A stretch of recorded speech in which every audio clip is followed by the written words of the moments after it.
Assalamualaikum warahmatullahi wabarakatuh. Alhamdulillahirabbil alamin. Pada hari ini kita bisa bersama-sama kembali mempelajari filsafat pendidikan Islam. Pada materi kali ini yang akan kita bahas berkaitan dengan tinjauan filosofis peserta didik dalam pendidikan Islam. Nah, kemarin kita sudah bersama-sama membahas terkait dengan pendidik dalam perspektif pendidikan Islam, tentunya dengan menggunakan kacamata filsafat. Dan hari ini kita sedang membahas tentang peserta didik.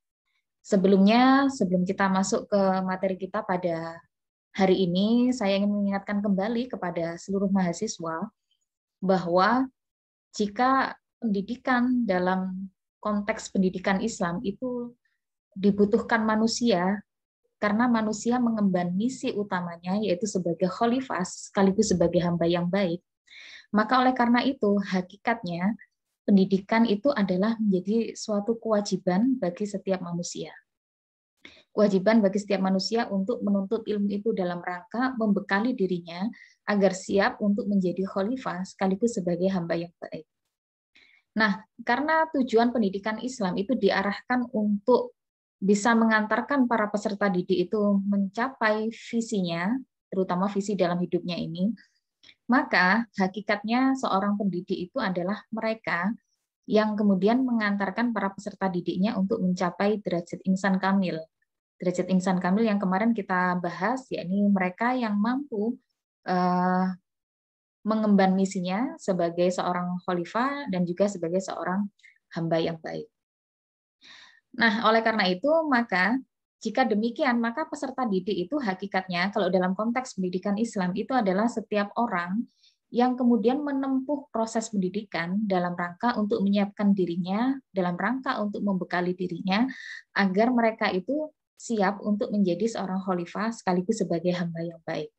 Karena apa? Karena tidak mungkin setiap manusia yang kemudian lahir itu mampu mengemban misinya dengan baik tanpa melalui rangkaian proses pendidikan.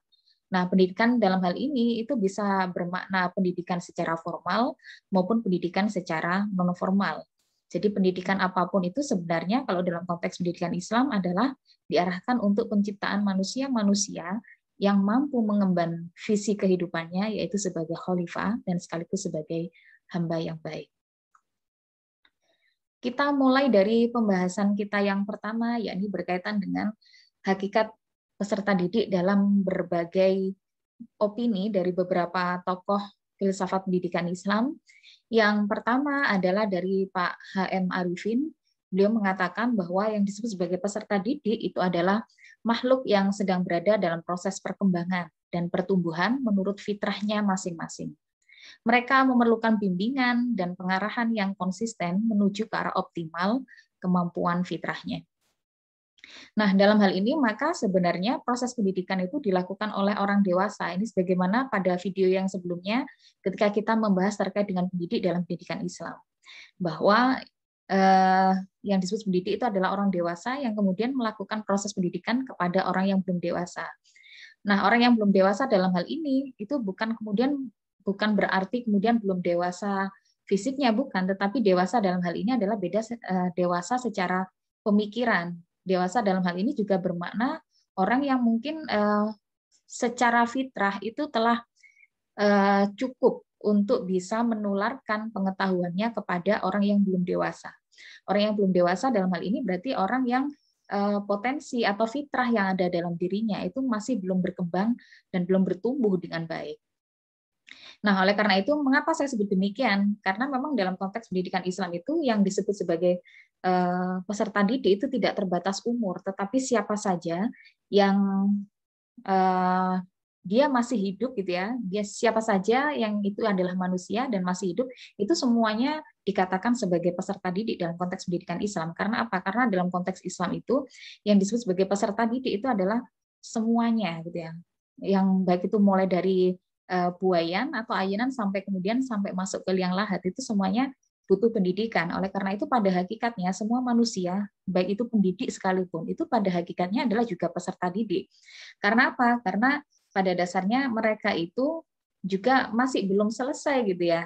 Dirinya itu masih belum selesai dan selama kita hidup kita itu sebenarnya masih berproses untuk mencapai kesempurnaan itu.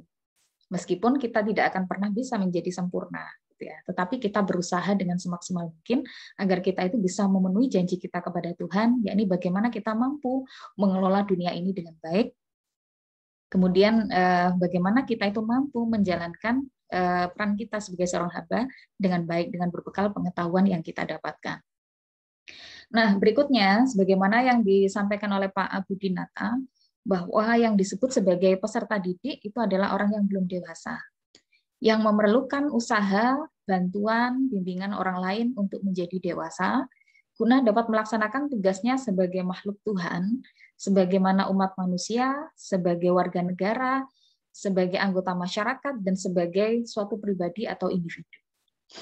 Nah, ini seperti yang saya sampaikan sebelumnya tadi, bahwa memang sebenarnya proses pendidikan itu adalah suatu proses yang total gitu ya, baik itu transfer pengetahuan, baik itu terus kemudian penanaman nilai-nilai etika gitu ya, proses penumbuh kembangan segala potensi yang ada dalam diri peserta didik secara menyeluruh gitu. Dan orang-orang yang kemudian secara fitrah itu kemudian potensi-potensi yang ada dalam dirinya itu sudah cukup bisa berkembang dengan baik, itu bisa kemudian menjadi pendidik bagi orang-orang yang kemudian belum dewasa atau belum secara potensi, secara fitrah itu masih belum berkembang dengan begitu baik. Nah, dalam rangka apa pendidikan itu diberikan kepada mereka? Dalam rangka untuk menjalankan misinya. Baik itu sebagai makhluk Tuhan ya, yang dikenai tugas sebagai khalifah fil ard dan juga sebagai hamba, sekaligus manusia sebagai kapasitasnya sebagai warga negara maupun sebagai warga masyarakat itu ya, yang perlu bersosial antar satu sama lain. Nah, dari beberapa definisi yang sudah kita pelajari ini tadi, maka pada dasarnya sekali lagi saya tekankan bahwa jika pendidikan itu diarahkan untuk menyiapkan manusia agar dapat mencapai misinya, maka peserta didik itu sejatinya adalah orang yang sedang menempuh proses pendidikan sebagai bekal dirinya untuk menjalankan misinya tersebut, yakni sebagai hamba dan sekaligus sebagai khalifah yang baik. Nah, karena memang manusia itu membutuhkan pendidikan dalam rangka untuk itu, maka saya sangat menyarankan kepada seluruh pendidik bahwasanya menyadarkan peserta didik agar mereka itu memahami fungsi dan tujuan hidupnya itu menjadi sebuah hal yang sangat penting sebelum mereka itu menempuh proses pendidikan. Tentu menyadarkan itu disesuaikan dengan level-level potensi yang ada dalam dirinya ya, sesuai dengan level-level kondisi fisik dan juga psikologis yang ada dalam diri peserta didik. Tidak mungkin kemudian ketika anak TK, kemudian anak SD itu diberikan pemahaman layaknya seperti anak-anak yang seperti para mahasiswa yang ada di perguruan tinggi. Tentu kita sebagai pendidik perlu mengolah bahasa dengan sebaik dan sesederhana mungkin. Yang kemudian secara esensi sebenarnya bagaimana mereka tuh memahami tujuan dan fungsinya berada di dalam dunia ini, peran apa saja yang harus mereka lakukan sebelum mereka benar-benar menempuh pendidikan itu. Ini dalam rangka untuk apa? Setidaknya untuk membuka wawasan mereka, bahwa mereka itu sebenarnya sangat butuh ilmu dalam rangka untuk memenuhi janjinya tersebut kepada Tuhan. Nah, kita lanjut kemudian ke beberapa sebutan-sebutan bagi peserta didik, baik dalam konteks pendidikan Islam maupun dalam konteks keindonesiaan. Kalau dalam konteks pendidikan Islam, mungkin kita akan menemui beberapa sebutan seperti murid, kemudian ada tilmid, kemudian ada juga tholib. Nah, murid ini sebagaimana yang ada dalam konteks keindonesiaan ya, sebenarnya memiliki makna yang sama. Jadi murid itu sebenarnya berasal dari kata uridu gitu ya, ingin. Berarti murid itu adalah orang yang masih pada taraf tertentu itu secara psikologis dan secara fisik itu masih usianya masih sangat muda dan ternyata dia masih ingin ini, ingin itu gitu ya, masih sangat labil sekali. Oleh karena itu maka label murid atau sebutan murid ini sebenarnya dinisbatkan kepada mereka yang usianya masih usia dini gitu ya, pada usia TK, pada usia PAUD, pada usia SD, itu kita sebut mereka sebagai istilahnya adalah murid. Karena apa? Karena sebenarnya pada taraf pada tingkatan murid ini sebenarnya dalam diri peserta didik belum muncul sebuah bahwa sebuah pemahaman bahwa pengetahuan itu menjadi sebuah kebutuhan yang urgent bagi dirinya untuk mewujudkan visinya gitu ya. Karena masih labil dan masih menginginkan ini dan itu, masih ingin bermain lah gitu ya. Masih ingin senang-senang dan seterusnya. Nah, kemudian kita juga mengenal istilah tilmid. Tilmid sebenarnya sama dengan murid ya. Kalau sebenarnya kalau dalam konteks bahasa Arab ya sebenarnya. Tapi sebenarnya ini juga bisa kita sebut sebagai siswa untuk tilmid itu. Nah, siswa kalau kita sebut dalam konteks keindonesiaan ini berbeda dengan murid. Kalau siswa ini kita menyematkan kepada mereka yang berada di bangku SMP maupun SMA, itu kita sebut sebagai siswa. Nah, sebenarnya siswa itu sendiri, itu kalau kita telusuri gitu ya secara bahasa, ternyata siswa itu berasal dari kata bahasa Sanskerta, yaitu wasis. Wasis di sini itu berarti artinya adalah pintar, artinya adalah cerdas gitu ya. Nah, kemudian dari wasis ini ketika dibalik itu menjadi siswa. Siswa ya. Jadi artinya kebalikan dari pinter, kebalikan dari cerdas itu berarti yang nggak pinter, nggak cerdas gitu. Artinya apa? Bahwa peserta didik pada tingkatan yang disebut sebagai siswa ini artinya adalah mereka-mereka yang secara level kesadaran itu merasa bahwa dirinya itu nggak pinter, dirinya itu nggak cerdas, gitu ya. Sehingga mereka merasa membutuhkan pengetahuan, mereka merasa membutuhkan pendidikan, supaya apa? Supaya dia itu setidaknya bisa lebih pinter, setidaknya mereka bisa lebih cerdas, gitu ya. Lebih banyak memiliki pemahaman-pemahaman, lebih banyak memiliki pengetahuan-pengetahuan. Jadi pada level siswa ini sebenarnya sudah mulai muncul kebutuhan akan pendidikan dalam dirinya gitu ya, maka disebut sebagai siswa. Nah, kemudian pada tingkat yang lebih tinggi kalau dalam konteks pendidikan Islam kita menyebutnya sebagai thalib ya. Thalib ini atau thalibah itu berarti mahasiswa. Nah, tentu mahasiswa ini sangat berbeda dengan ketika peserta didik itu pada level siswa ya.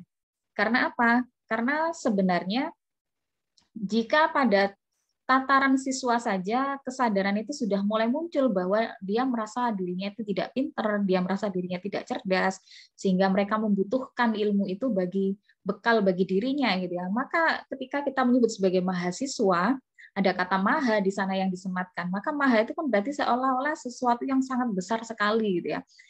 Berarti yang benar-benar gitu ya untuk mahasiswa itu. Artinya apa? Bahwa mahasiswa itu berarti yang benar-benar nggak pinter gitu ya, benar-benar nggak cerdas pula gitu. Maksudnya apa? Semakin dewasa dia secara fisik gitu ya, secara umur semakin bertambah, itu ternyata dalam seiring dengan itu di dalam dirinya semakin bertambah kesadaran bahwa semakin bertambah umur, kenapa saya ini kok semakin malah nggak ngerti apa-apa gitu ya. Kenapa semakin banyak yang saya pelajari, ternyata semakin banyak yang belum saya mengerti gitu.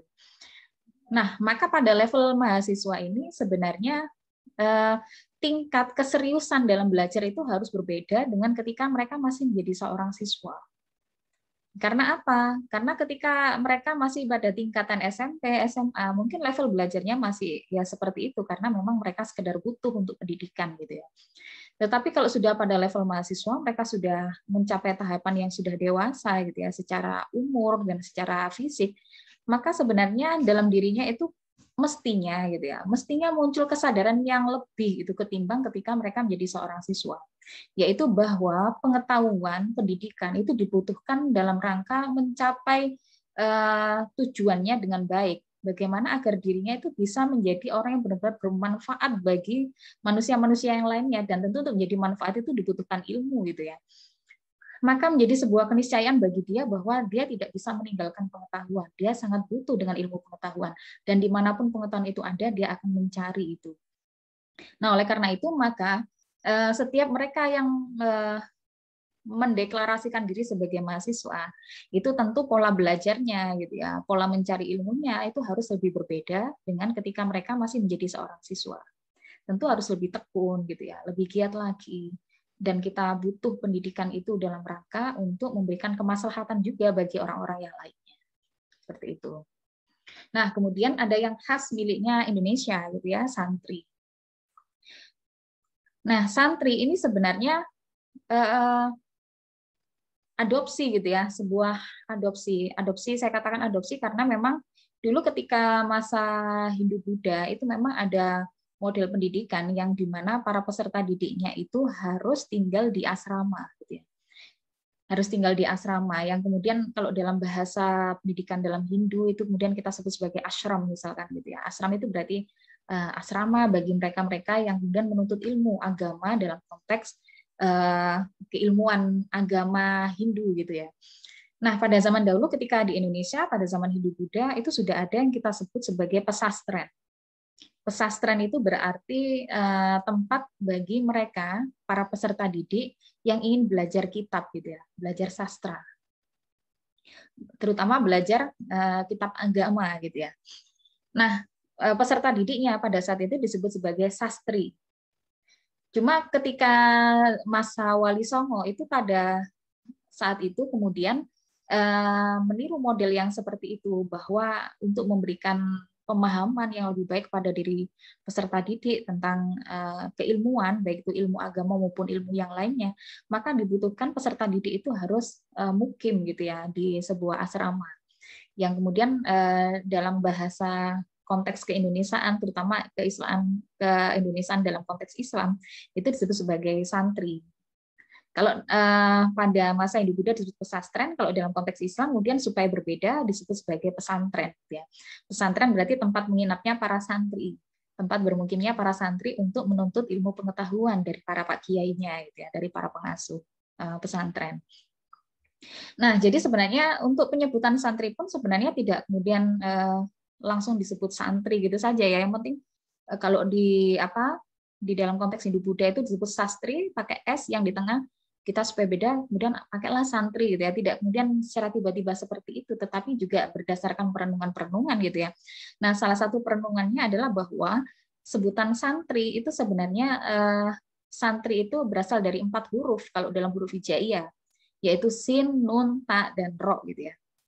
Nah, sin itu berarti saturul aurah, yang berarti mereka yang senantiasa menutup auratnya, gitu ya.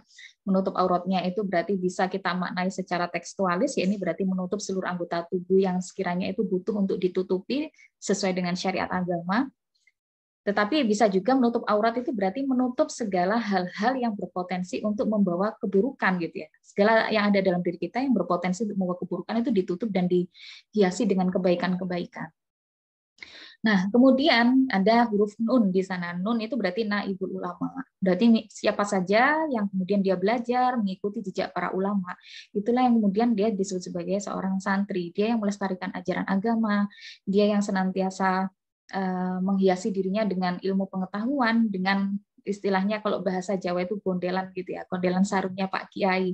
Nah, dalam makna berarti mereka yang kemudian merendahkan hatinya, gitu ya, kemudian menyiapkan dirinya ridho karena Allah, mencari ilmu dengan para pak kiai, gitu ya, agar dia bisa meneladani para ulama-ulama, gitu ya, para nabi-nabi zaman dahulu, gitu, dengan kemuliaan dan keluhuran budi pekerti dan akhlaknya.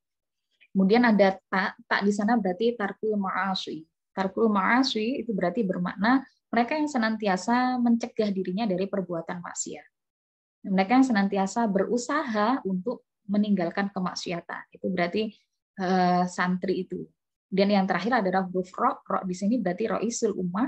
Harapannya nanti ketika dia melalui segala proses pendidikan yang ada dalam pesantren itu, harapannya ke depan dia dapat menjadi pemimpin dari umat. Namun pada dasarnya bahwa memang setiap manusia itu adalah pemimpin, gitu ya. Kullukum ra'in wa kullukum mas'ulun an ra'iyati. Memang setiap kita adalah pemimpin dan setiap pemimpin akan diminta pertanggungjawaban, gitu ya. Nah, karena kita diminta pertanggungjawaban, maka santri itu kemudian melampaui, gitu ya, melalui serangkaian proses itu agar bagaimana dia itu bisa menjadi seorang pemimpin umat yang baik, gitu. Kemudian kita lanjut. Nah, tentu karena pendidikan itu diarahkan untuk bisa menciptakan manusia yang mampu menyadari fungsi dan perannya, serta mampu menyiapkan peserta didik itu untuk bisa menjadi seorang khalifah dan sebagai seorang hamba yang baik, maka pendidikan dalam konteks pendidikan Islam itu tidak hanya memperhatikan satu dimensi saja, tetapi semua dimensi yang ada dalam diri peserta didik itu diperhatikan dan dikembangkan, gitu ya. Nah, oleh karena itu maka pendidikan itu pada hakikatnya tidak hanya diarahkan kepada penguatan aspek akal saja, gitu ya, atau aspek kognitif saja. Tetapi lebih jauh dari itu, karena menjadi khalifah yang baik itu kan sebenarnya membutuhkan penguatan, membutuhkan pembekalan dari potensi manusia itu yang sudah sangat kompleks sekali ya, karena bagaimanapun menjadi khalifah atau pengelola bumi yang baik itu tidak mungkin jika dia tidak dibekali dengan serangkaian ilmu pengetahuan yang mumpuni, gitu ya, dan membutuhkan pengembangan dari segala potensi yang ada dalam diri peserta didiknya. Karena menjadi seorang khalifah yang baik itu butuh akhlak yang baik, gitu ya, butuh bagaimana dia bisa bersosial dengan baik, butuh bagaimana dia bisa menalar dengan baik, tidak berpikir secara sesaat, gitu ya, dan bagaimana dia itu bisa mengembangkan spiritualitasnya dengan baik dan seterusnya. Oleh karena itu maka tidak hanya satu dimensi yang dikembangkan, tetapi secara keseluruhan. Dan ini perlu diperhatikan oleh seluruh pendidik, bahwa 7 dimensi ini perlu dikembangkan secara bersamaan ya. Namun jika itu tidak dipenuhi oleh satu pendidik, setidaknya itu dipenuhi oleh beberapa pendidik-pendidik yang lainnya. Karena apa? Karena memang 7 dimensi ini dikembangkan secara keseluruhan, maka dari 7 dimensi inilah yang kemudian kalau dalam kurikulum pendidikan Islam itu dibagi-bagi menjadi beberapa mata pelajaran atau mata kuliah, gitu ya, kalau dalam konteks perguruan tinggi. Nah, yang pertama adalah pada dimensi fisik atau jasmani. Jadi pendidikan Islam itu tidak hanya sekedar belajar mengaji saja, hanya untuk aspek rohani ya, tetapi aspek jasmani pun itu juga diperhatikan sekali gitu. Nah, mungkin kalian pernah mendengar dalil bahwa ajarilah anakmu itu untuk berkuda gitu, yang memanah itu, misalkan berenang. Nah, itu semuanya sebenarnya bukan untuk mendidik mereka untuk perang, itu bukan gitu ya. Tetapi bahwa di dalam konteks pendidikan Islam itu sangat mendukung gitu ya, bagaimana agar jasmani dari para peserta didik itu menjadi lebih berkembang gitu ya dengan baik. Nah, oleh karena itu maka sebenarnya ini kalau misalkan dimasukkan dalam kurikulum pendidikan Islam itu bisa dimasukkan dalam aspek pengetahuan umum seperti olahraga gitu ya. Kemudian ada biologi misalkan, dan beberapa mata pelajaran lainnya yang berkenaan dengan aspek fisik atau biologis atau jasmaninya manusia. Nah, kemudian kita juga mengenal aspek ruhani. Nah, di mana aspek ruhani ini juga perlu dikembangkan. Kenapa? Karena sebenarnya esensi dari manusia itu sebenarnya adalah kepada ruhaninya. Karena apa? Karena jasmani tanpa ruhani itu tidak akan bisa maksimal gitu ya, bahkan mungkin tidak akan bisa bergerak manusia itu, dan ruhani inilah yang kemudian mampu menangkap pengetahuan dari Tuhan itu sendiri gitu. Dan dimensi rohani ini menjadi begitu penting, atau mungkin bisa kita sebut sebagai spiritualitas itu ya. Karena apa? Karena pada dasarnya manusia itu ketika dia hanya secara kognitif saja kepandaiannya, tetapi tidak diimbangi dengan kesalehan spiritual gitu ya, maka sebenarnya akan menciptakan manusia-manusia itu yang kemudian cerdas tetapi pinter, tapi bisa minteri orang lain gitu ya. Cerdas tapi secara akhlak mungkin kurang bagus gitu. Cerdas tapi nggak spiritual, cerdas tapi nggak religius gitu. Nah, kalau dalam pendidikan Islam, aspek ruhani ini menjadi begitu penting. Karena apa? Karena ruh yang ada dalam diri manusia itu menjadi alat bagi manusia itu mampu untuk mendapatkan intuisi dari Tuhan, dan mendapatkan cahaya dari Tuhan. Nah, maka kalau dalam konteks pendidikan Islam itu bagaimana agar manusia itu bisa mendapatkan cahaya pengetahuan dari Tuhan, maka manusia dituntut untuk senantiasa melakukan tazkiyatun nafs gitu ya, senantiasa mensucikan jiwanya, mensucikan ruhaninya, agar apa? Agar pengetahuan Allah itu bisa masuk ke dalam hatinya. Nah, yang berikutnya adalah dimensi akal. Dimensi akal ini juga sangat penting sekali, bahwa dalam konteks pendidikan Islam itu rasionalisme itu penting sekali. Karena apa? Karena di dalam agama, terutama dalam agama Islam, itu ditekankan bahwa dalam beragama itu sebenarnya tidak hanya membutuhkan sekedar iman saja, tetapi juga membutuhkan akal pikiran gitu ya. Jangan kemudian kita memahami Tuhan itu hanya sekedar percaya buta, iman buta, tapi kemudian kita tidak mengambil pelajaran dengan menggunakan akal kita, tidak mempelajari segala yang ada di alam semesta ini untuk lebih meningkatkan keimanan kita gitu ya.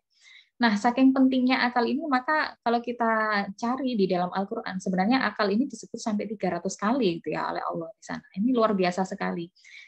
Ini maksudnya apa kok menyebutnya sampai 300 kali? Ini artinya bahwa manusia itu sudah diberikan akal pikiran yang itu membuat manusia itu berbeda dengan makhluk-makhluk yang lainnya. Oleh karena itu, maka jangan sia-siakan gitu ya potensi yang sudah diberikan oleh Tuhan ini. Maka akal ini perlu diasah gitu ya. Bagaimana supaya akal ini bisa berkembang dengan baik dan mampu menangkap pelajaran yang ada di dalam ayat-ayat karunia Allah. Nah, dalam hal ini maka kemudian mengasah kemampuan akal dari para peserta didik itu menjadi sesuatu hal yang penting dalam konteks pendidikan Islam. Jadi meskipun kalau kita bicara pendidikan Islam bukan berarti kemudian akal dikesampingkan gitu ya. Yang penting itu iman saja. Kalau kita seperti itu maka apa bedanya antara kita dengan Kristen abad pertengahan gitu ya pada saat itu yang kemudian berujung kepada dominasi agama terhadap ilmu pengetahuan dan pengetahuan tidak bisa berkembang pada saat itu. Justru di dalam Islam itu dituntut bagaimana agar manusia yang beriman itu juga menggunakan akal pikirannya dengan baik gitu ya semaksimal mungkin gitu untuk menemukan kebenaran-kebenaran. Dan yang berikutnya adalah dimensi keberagamaan. Dimensi keberagamaan bukan dimensi keberagaman ya. Jadi secara hakikat bahwa setiap manusia yang dilahirkan itu pasti membawa potensi ini, yakni potensi keberagamaan. Dia seolah membutuhkan ada sebuah kebutuhan akan zat yang bersifat universal yang ada di alam semesta ini.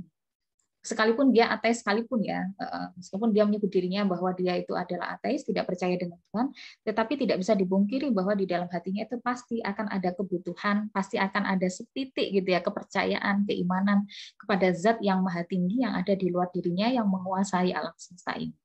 Nah, ini saya teringat dengan ketika terjadi ini ya peristiwa pengeboman di Pentagon ya pada saat itu di Amerika itu, di WTC itu juga.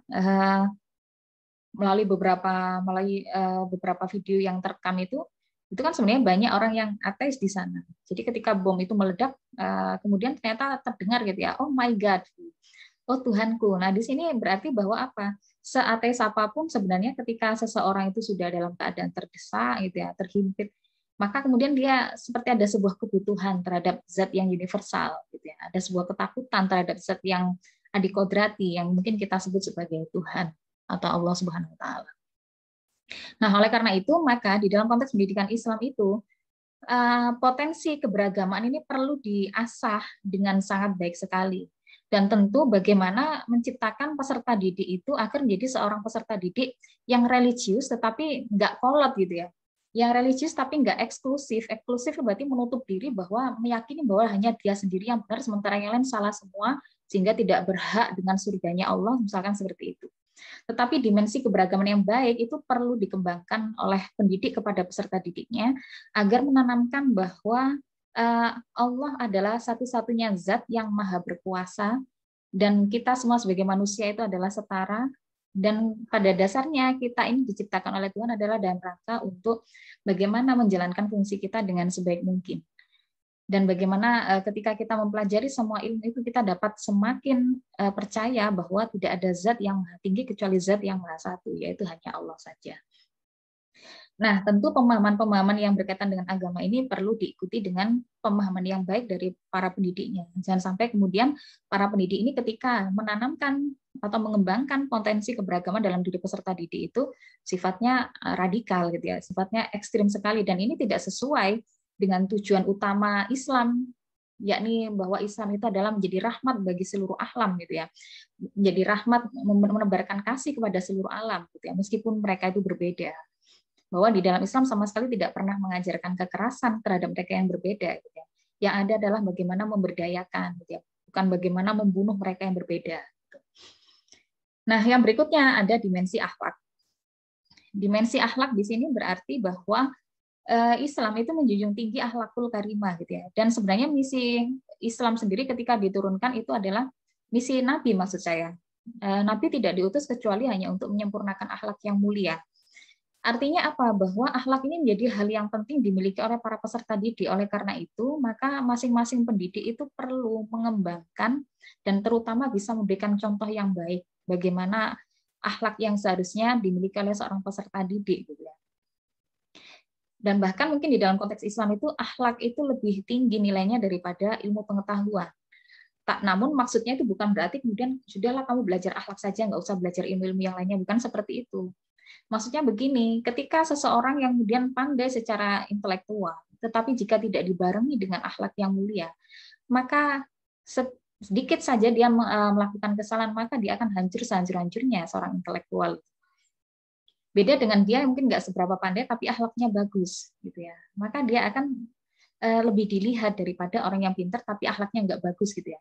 Hari ini misalkan banyak sekali orang pintar tapi ternyata untuk minteri orang lain. Nah, ini yang jadi masalah, gitu ya. Ternyata secara intelektual bagus tapi secara akhlak nggak bagus. Ini yang bermasalah. Maka bagaimana yang seharusnya? Yang seharusnya adalah ya kita itu pandai secara akademis, pandai secara intelektual, tetapi kita juga menghiasi kepandaian kita itu dengan akhlak yang mulia juga. Agar apa? Agar kita itu bisa menjadi pengelola bumi yang baik, gitu ya, yang juga sekaligus bisa menjadi uswatun hasanah bagi orang-orang yang lainnya. Kemudian yang berikutnya adalah dimensi seni. Dimensi seni ini artinya bahwa memang dalam setiap diri peserta didik itu masing-masing memiliki jiwa seni, meskipun masing-masing itu nilai jiwa seninya itu berbeda-beda, gitu ya. Nah, sesungguhnya Allah itu sendiri indah, gitu ya, dan Allah menyukai keindahan. Innallaha jamil yuhibbul jamal, gitu ya. Allah itu indah dan menyukai keindahan. Dan keindahan Allah itu ditunjukkan dengan salah satunya adalah firman-Nya, Al-Qur'an yang begitu indah isinya, gitu ya. Tingkat tata bahasanya sangat tinggi sekali, dan bagaimana alam semesta ini diciptakan dengan luar biasa indah pula, gitu ya. Dan karena ruh manusia itu juga berasal dari ruhnya Tuhan, maka jika Tuhan mencintai keindahan, maka sebenarnya manusia ciptaannya ini juga mencintai keindahan pula. Oleh karena itu, maka dalam diri peserta didik itu juga perlu dikembangkan dimensi seni. Yang terakhir adalah dimensi sosial. Kita tidak bisa memungkiri bahwa manusia itu adalah homo sosialis, atau makhluk yang mungkin tidak bisa hidup sendiri, yang dia itu butuh untuk bersosial dengan yang lainnya. Nah, dalam menjalankan perannya sebagai makhluk sosial ini, maka manusia dibutuh pendidikan agar bagaimana dia itu bisa bermuamalah, bisa bersosial dengan baik, gitu ya.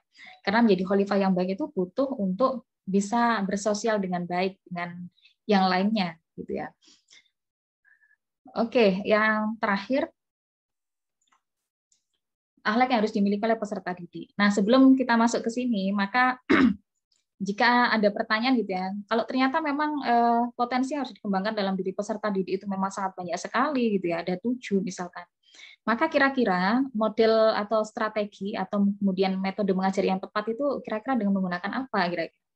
Maka bagi saya tidak ada satu model atau mungkin metode yang mungkin dikatakan terbaik, ya. Karena penggunaan metode pembelajaran itu sebenarnya disesuaikan dengan situasi dan kondisi peserta didik. Selain itu juga disesuaikan dengan pelajaran apa yang akan disampaikan. Jangan-jangan nanti kita mengatakan bahwa metode ini yang tepat, tapi kemudian itu ternyata nggak cocok dengan situasi dan kondisi peserta didik, atau nggak tepat dengan mata pelajarannya, gitu ya. Misalkan ternyata dibutuhkan observasi di laboratorium, ternyata mata pelajarannya atau mata kuliahnya adalah filsafat, misalkan, wah ini nggak cocok sekali, gitu ya. Maka sebenarnya kalau saya katakan bahwa untuk bisa mengembangkan seluruh potensi yang ada dalam diri peserta didik ini, maka tidak bisa hanya mengandalkan satu metode pembelajaran saja. Maka dibutuhkan yang kita sebut sebagai mixed method, gitu ya, atau mungkin blended learning. Bisa terjadi campuran beberapa metode. Jadi ketika peserta didik itu sudah mengalami kebosanan, misalkan guru itu bisa langsung mengubah metode mengajarnya, itu bisa. Jadi pemilihan metode itu tidak kemudian bisa kita tentukan di awal, tidak bisa. Tetapi itu secara spontan ketika seorang guru itu mengajar, ketika dirasa penggunaan metodenya itu kemudian kurang bisa memberikan pemahaman kepada para peserta didik, segera beralih ke metode yang lain. Saya rasa kolaborasi antar beberapa metode itu menjadi sebuah pilihan yang tepat, ya, bagi seorang pendidik. Dan yang terakhir adalah akhlak yang harus dimiliki oleh peserta didik. Tentunya ya pokoknya semua akhlakul karimah itu harus dimiliki oleh peserta didik. Terutama menjadi seorang peserta didik itu butuh kesabaran, butuh ketekunan, gitu ya, butuh kerendah hatian, gitu ya, nggak sombong, gitu. Karena apa? Karena sekali dia itu tinggi hati, merasa dirinya sudah pinter, dia sudah selesai, maka dia seolah nggak butuh ilmu lagi dan nggak akan ada penambahan ilmu pengetahuan. Maka saya sarankan menjadi seorang peserta didik yang baik itu adalah ya hiasilah segala diri Anda itu dengan semua akhlakul karimah. Akhlak-akhlak apa saja yang baik itu ya itu gunakanlah, gitu ya. Ya jujur, ya amanah, gitu ya, ya tekun, ya zuhud, takwa, dan semua akhlak-akhlak yang baik itu harus dimiliki oleh peserta didik. Terutama bagaimana ketika dia menjalani proses pendidikan itu, bagaimana dia berakhlak yang baik dengan pendidiknya, gitu ya. Mungkin kalau yang berkaitan dengan itu, kalian sudah membaca dari makalah yang sudah dipresentasikan oleh teman-teman kalian. Yang jelas, seorang peserta didik yang baik adalah seorang peserta didik yang juga menghormati gurunya, menghargai apa yang disampaikan oleh gurunya, sekalipun mereka berbeda sekalipun gitu ya. Apakah ketika berbeda tidak boleh kemudian berdebat? Maka berdebatlah dengan cara-cara yang baik. Wajadilhum billati hiya ahsan. Yang kemudian seringkali dikatakan dalam Al-Quran bahwa ketika kita memang diskusi gitu ya di dalam suatu majelis dengan guru kita, maka ketika kita ingin bertanya, ketika kita ingin berdebat, maka berdebatlah, bertanyalah dengan cara-cara yang baik gitu ya, yang sekiranya tidak menyakiti hatinya. Dan yang paling penting sebenarnya adalah semua proses yang ada dalam hidup kita sebagai seorang peserta didik adalah mari kita niatkan bahwa semua yang kita jalani ini adalah semata untuk menjalankan misi kita sebagai khalifah yang baik dan juga sekaligus sebagai hamba yang baik, ya, khalifah yang baik dan sebagai hamba yang baik. Oleh karena itu, maka tidak ada yang kita harapkan dari semua aktivitas kita selain hanya ingin mencari ridha Allah Subhanahu Wa Taala semata. Ini berarti bukan kemudian, berarti dalam pendidikan Islam itu kita menempuh sekolah itu nggak boleh berharap dapat ijazah, nggak boleh berharap. Itu kalau masalah ijazah, masalah pendidikan biar dapat pekerjaan itu niat yang kesekian gitu ya. Sebenarnya niat yang pertama itu ya ridho karena Allah Ta'ala, bagaimana Allah itu ridho dengan setiap aktivitas kita dalam mewujudkan misi kita sebagai seorang khalifah yang baik dan sebagai seorang hamba yang baik. Barangkali mungkin itu yang bisa saya sampaikan untuk materi yang berkaitan dengan telaah filosofis peserta didik dalam pendidikan Islam. Semoga kita semua dapat mengambil pelajaran dari apa yang sudah saya sampaikan hari ini. Dan saya mengucapkan selamat Ramadan kepada kalian semuanya.